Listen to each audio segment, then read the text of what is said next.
Welcome to lesson number 16, Learn C Programming on the Raspberry Pi. Okay, last lesson we talked about playing tic-tac-toe, but using the Raspberry Pi with LEDs. So I've hacked together a little tic-tac-toe board. You can see it here. And on it I have 9 LEDs. They're not that visible, but if you look close, you can probably see them. 1, 2, 3, 4, 5, 6, 7, 8, 9. And these are bicolor LEDs, or two-color LEDs, or some people just call them red-green LEDs because they have 3 pins.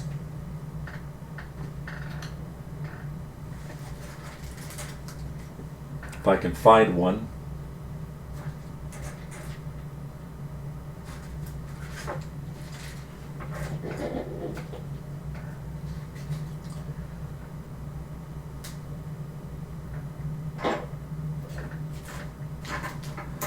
Oh, I guess I don't have a spare one laying around that's easily accessible. But anyway, you can see, like, for example, what I've done here is the middle pin of each LED is connected to ground. So, for example, this one right here, you can see this wire coming out goes to the ground, which is this blue line here. Okay, so all of the LEDs, the cathode, which is the middle pin, I've got wired to ground. And this black wire here, you can see, if you can follow the black wire through, it goes to the ground pin on the Raspberry Pi. Note also that I'm using a Raspberry Pi Model 3 because the Model A, the original Pi, does not have enough GPIO pins for me to use. So on the Model 3 there's 40 pins, so which means it has many more GPIO pins that are available. So if you look at each individual LED, like I said, the cathode, which is the middle pin, is connected to ground, and then the 2 anodes are connected to red and green wires, or red and green wires which take it to the Raspberry Pi GPIO pins. So let's take a look at the pin layout to start with. First I'll go over to the Pi, and since I'm on the Pi 3 here, I just made the little test program here called LED TTT, so LED tic-tac-toe.c, and let's use Genie to check it out. So there's the program. Let's take a look at it. I know it's kind of long. If you look at it, it's 75 lines of code. But let's go over it line by line. The first thing you'll notice is that because I've got 9 lights, each light is a red-green combination. So for example, the first light, which is this top left-hand corner here, which is, I call it green 0 and red 0. Green 0 is connected to GPIO 2, and red 0 is connected to GPIO 3. And then the next light here, I call green 1 and red 1, and they are connected to 17 and 27 respectively, GPIO numbers. So altogether I have 9 LEDs, and each LED has 2 anodes, so I've connected them to these GPIO numbers. So basically I need, if you look, I have a total here of 18 GPIO numbers. Again, since I'm using wiring pi, I've got to include the wiring pi.h header file. And I've also defined here a pause time of 100. This is basically milliseconds that I use to pause. I've just put a test together here. So we're not really playing tic-tac-toe yet. We'll get to that. So let's take a look. I'm going through the initialization first in main.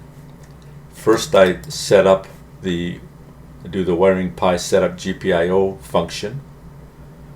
And then for each pin, remember I have 18 of them altogether.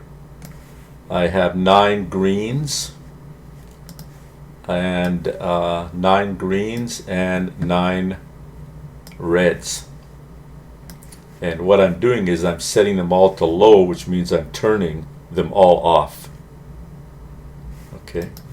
But if you look, each line is really 2 C statements. So I'm doing this so my program won't be really long down the page. Instead it goes across a bit.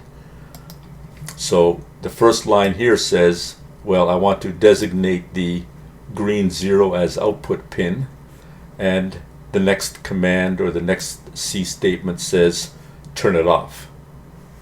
And the same thing with the next line says, well, make green 2 to be an output pin, and also right after that,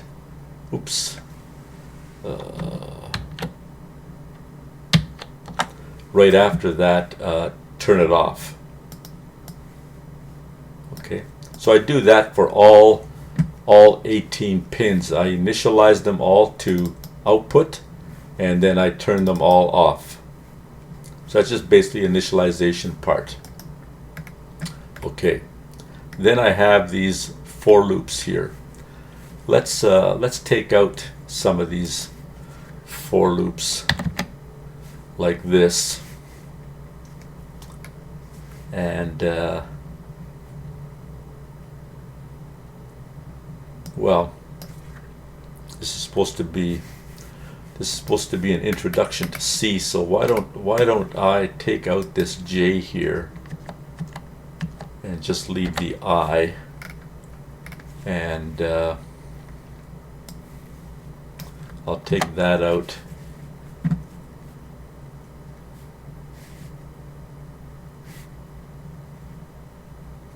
And I think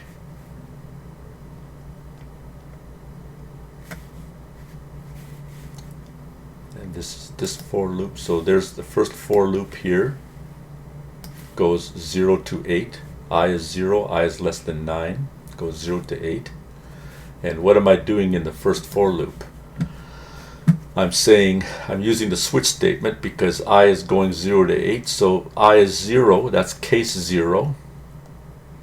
I'm changing red 0, which is the first LED.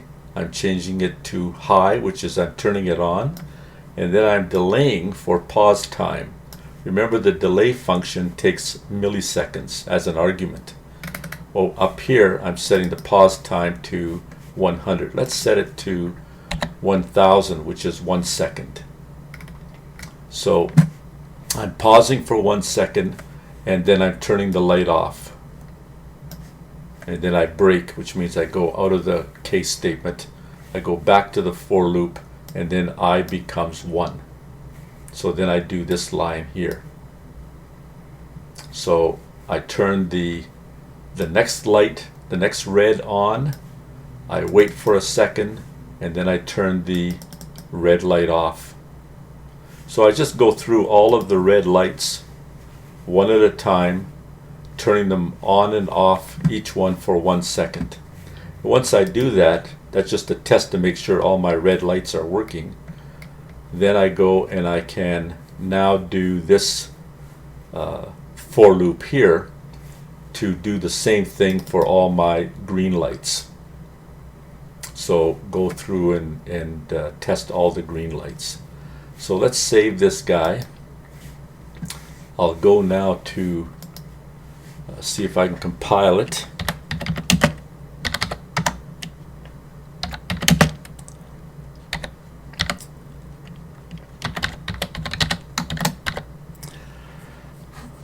Oops, forgot to put the object code here.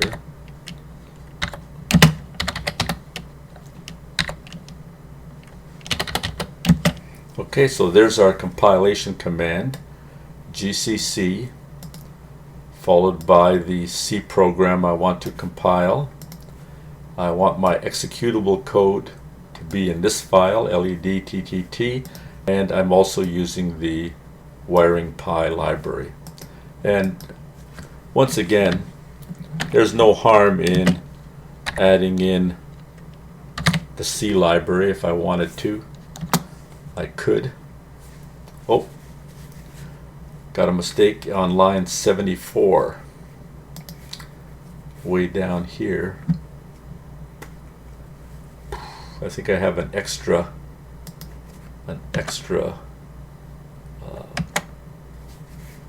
brace statement or brace in there. Let me take that out and see if I can recompile it again. And this time it works. So now if I run this program, I should get those lights, all the red lights flashing 1 second at a time, and then all the green lights flashing 1 second at a time. So point flash LED, let's try it. So there's red, red, red, red, red, red, red, red, red. There's are the 9. Now we have the green lights flashing as well.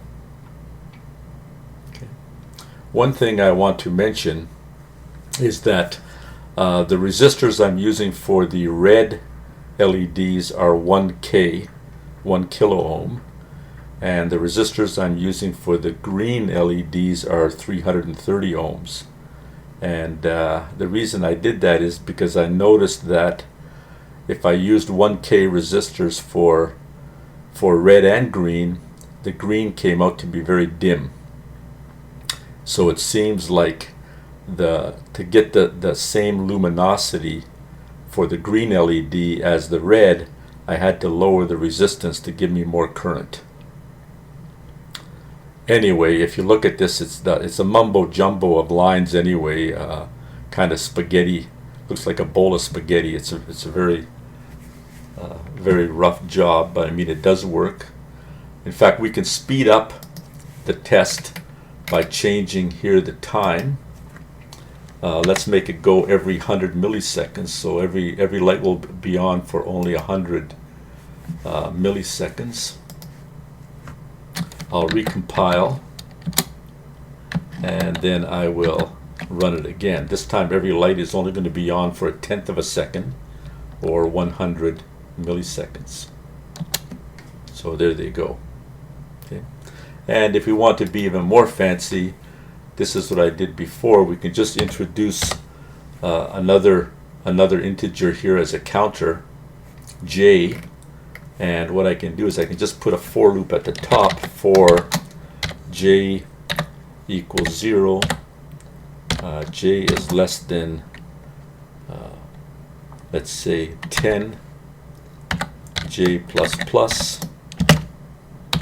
and so I just want to repeat both of these loops 10 times.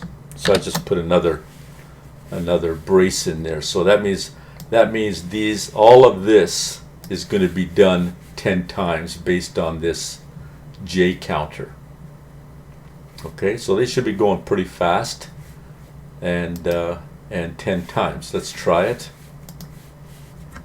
Recompile, and off we go.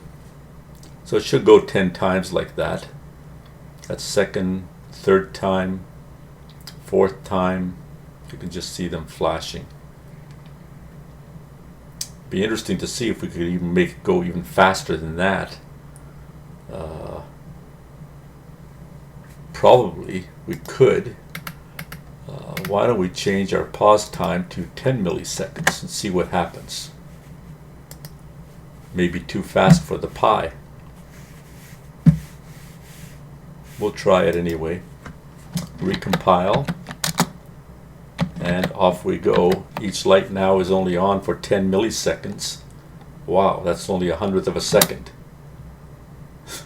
Yep, there you go. Now this is one of the advantages of the C language when programming the Pi, is that we can switch these pins on and off at really high speeds. Whereas I think if you use Python, or if you use other higher level programming languages, you may not be able to get the speeds you can get when using C. And that's one reason why I like to use the C languages, just because of its ability to work really fast. Okay, so we now know that our circuit works here. The next step is to start programming our tic-tac-toe game. So let's do that. Let's start by well, we'll need everything up here that we have. I don't think we'll need this pause. We won't need this I or J, but what we do need is we do need an array to hold our numbers. Remember last day we were looking at our tic-tac-toe. We actually had a board or an array of 9 characters. So now we need to do something similar. So what I'll do is I'll say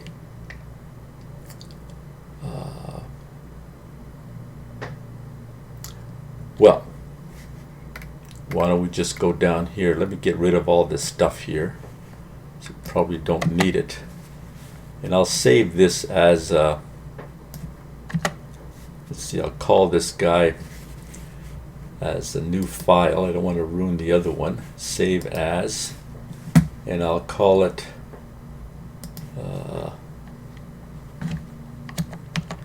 LED tic TACTOE tic-tac-toe.c. Okay, I'll just save it here. So now I'm working with this LED tic-tac-toe.c. And so how did we do it in the last day? Remember, the logic we had was we would ask the person for a number from 0 to 8, and we also needed player A and player B. Okay, so we'll start off with that. We'll put in int move. Okay, and we said move. I'll initialize it to 0, and then we had character player, and let's initialize the character to player A, who goes first. Okay, remember, we're not going to be doing any checking in here. We're not going to check to see who wins. Hopefully the two people who are playing will know who wins. We're also not going to make it so that one human player can play against the computer, although we could do that. Maybe we'll save that for another time.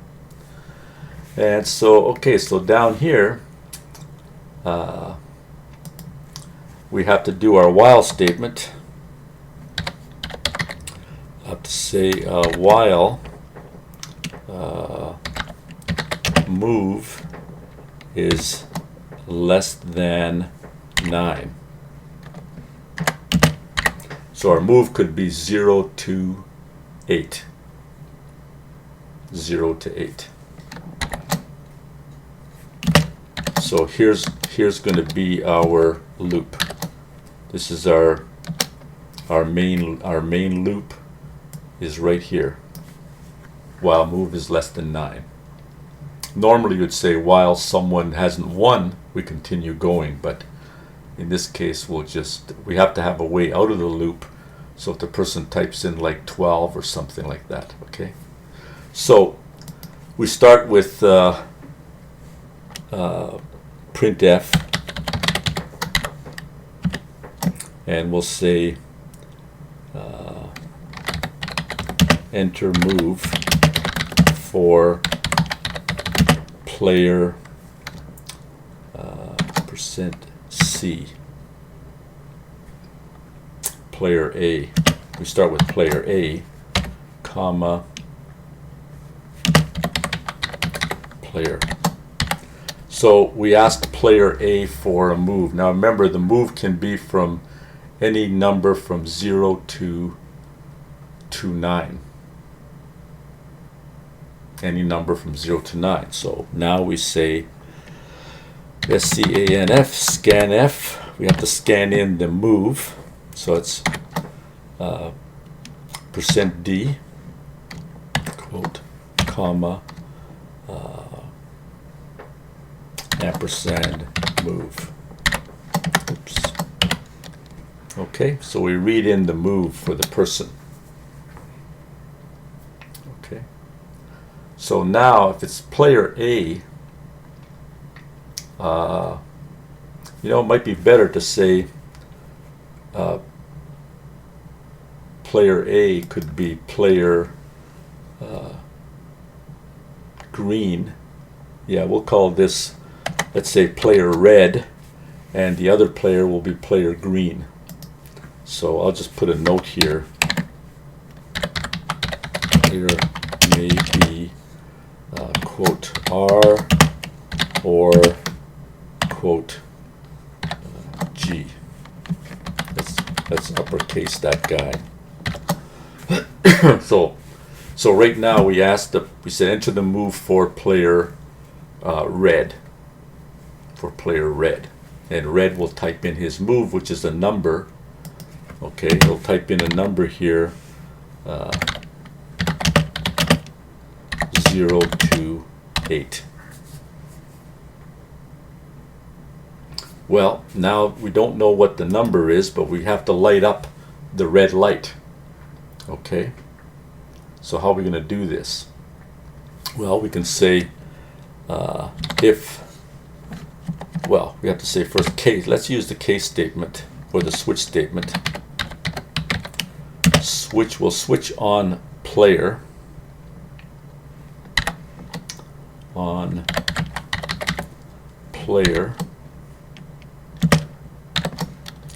and we'll say case player R. So this will be what happens for player R, and then this will be what happens for player G, and that will be the end of our switch statement. So if it's player R, then we want to do whatever is going to be after this colon. If it's player G, then we'll do whatever's going to be after that guy. So what we're going to do is we'll have another switch statement. This time we're going to switch on move. And for player R, the move could be 0 through 8. So that's a case 0, case 1, case 2,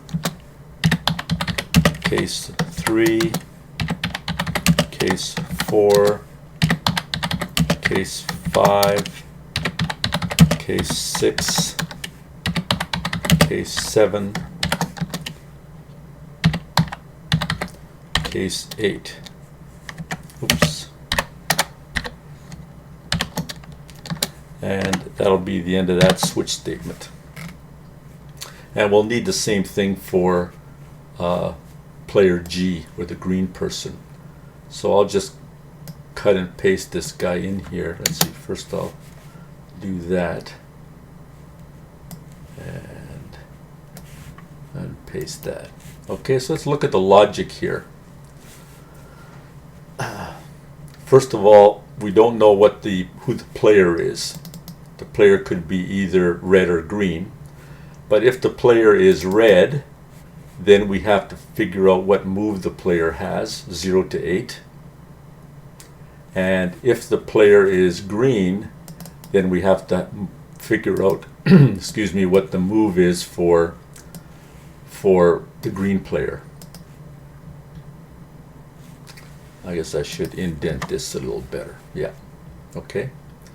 Okay, so what do we do if the person types in, if it's a red player and he types in a 0 for his move, then we want to turn on the first light here, which is right here in this top left hand corner. We want to make it red.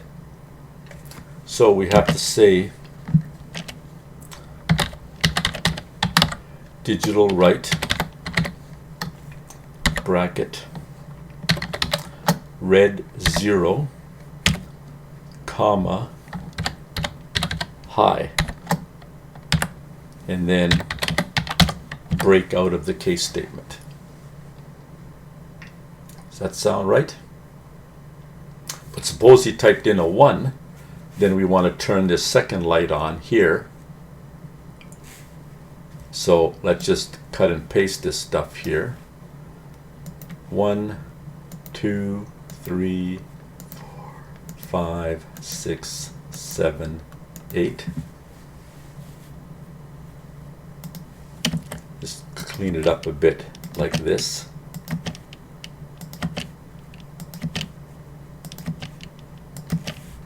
And we'll just change these guys here to a 1, a 2, 3, 4, 5, 6, 7, and an 8. So there you have it. If it's the player is red, and depending on his move, I turn on a certain light. And you notice there's no pause in here. I'm not going to turn the light off. Once the light is on, it's on. Now it's the same thing we do for green. So let me just copy this over here. And instead of red 0, I'll do it GRN 0.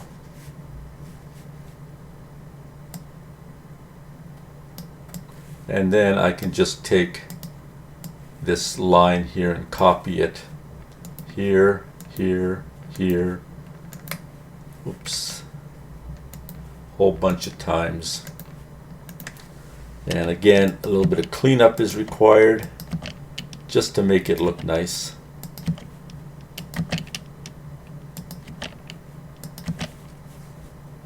And change these guys to 1, 2, 3, 4, 5, 6, 7, 8. There you go. So this should be our complete tic-tac-toe game. If we look at it, let's just save it again and make sure we don't lose it. So if you look at, we're using 18 GPIO pins, 2 for every LED. We specify the move. The move is going to be from 0 to 8. It's 0, 1, 2, 3, 4, 5, 6, 7, 8 LEDs. And now we go through our initialization. Initialize everything. We basically turn all the lights off. Okay. And then we go into our while loop. And so long as the move is less than 9, we continue to play. But if somebody types in 9 or greater, we will exit this loop and return. Sounds fair. Let's see if this program compiles. Actually, we're using up way too much of the screen here. Okay, so this time I'll go, this is called LED tic-tac-toe.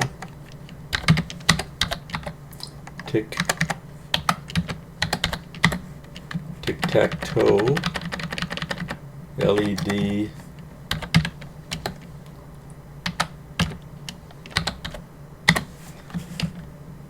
and I don't really need to see. I mean, even though I am using printf, scanf, I don't have to include the C library because I've repeated this a million times, but I'll say it again for the last time, I hope, that the C library is brought in by the compiler automatically, so we don't have to include it. Well, let's see if we had any mistakes. None. Wow, amazing. Okay, so let's play the game. /LED tic-tac-toe. Enter move for R. So let's say R wants to start by putting the red light in the center. That's 0, 1, 2. Just light 0, 1, 2, 3, 4. So R wants to start with a 4, and that turns that on.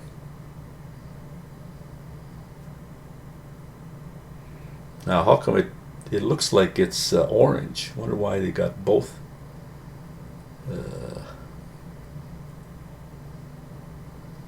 Oh, one thing we forgot to do. It's always R. Let me get out of this loop. We forgot to change the person at the end of this switch statement with player. We have to then change the person. So we have to say if bracket player is equal to red, then player is equal to green. Oops. Else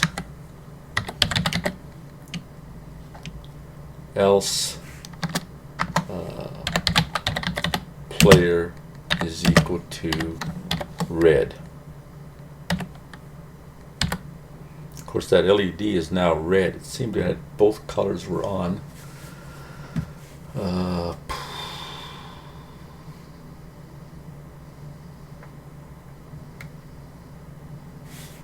So let's save this guy.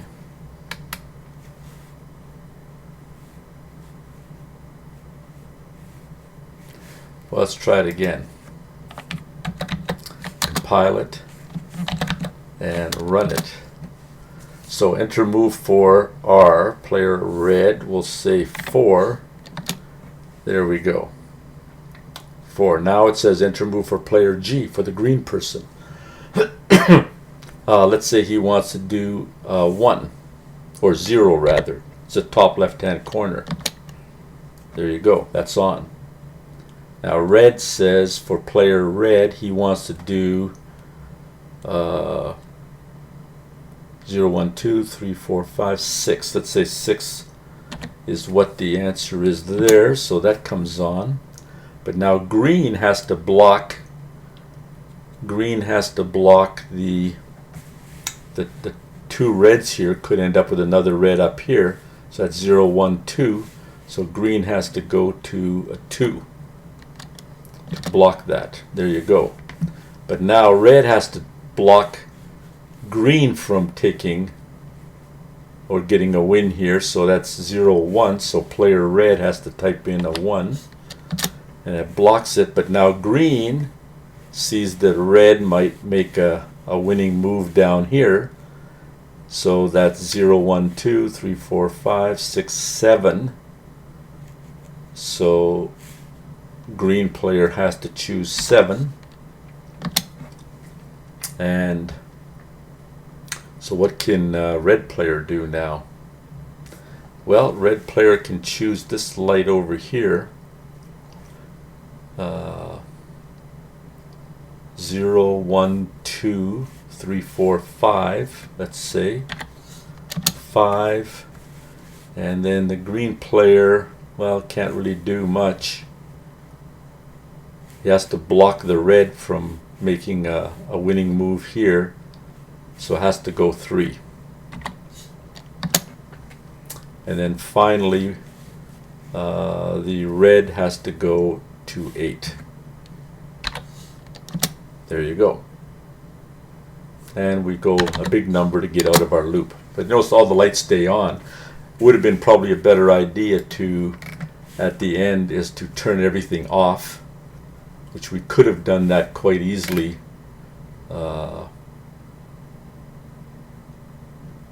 Just by turning all the lights off. How do we turn all the lights off? Well, we have to say, let's start with the reds.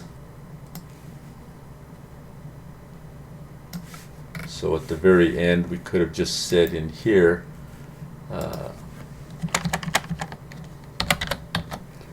low, and then we could have just turned all of the reds off like this. I'll copy 2 at a time to make it a little faster. Now I'll copy 4 to make it faster, and then I need one more to finish off the reds. Then I need the greens.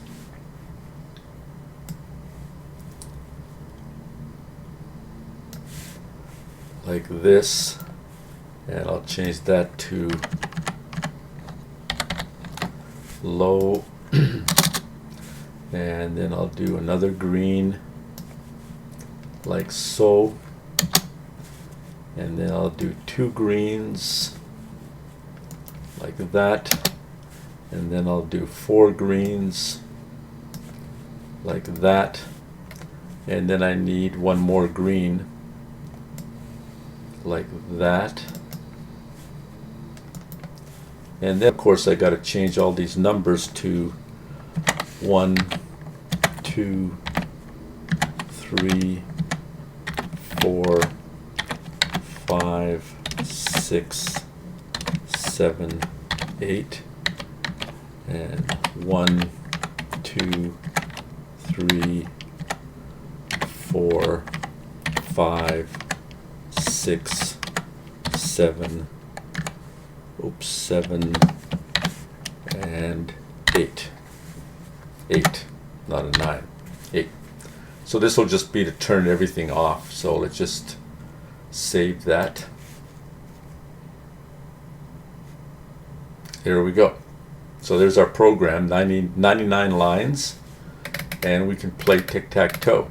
Of course, you got to remember that this is really it's not really a complete program, because there's all kinds of problems with it that, you know, you type in, like, nobody knows who wins and things like that. So it's let me try just type in something here, and then I want to quit the game. Let's just see if it turns everything off. Okay, turns everything off. Okay, that's it for today.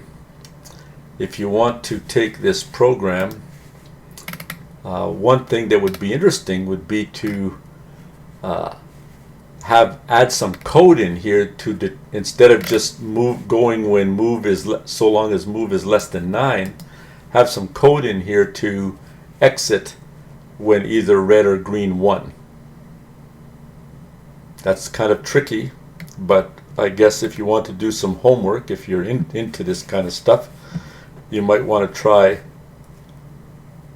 hacking this and adding in some code to determine if red wins or if green wins, you want to exit.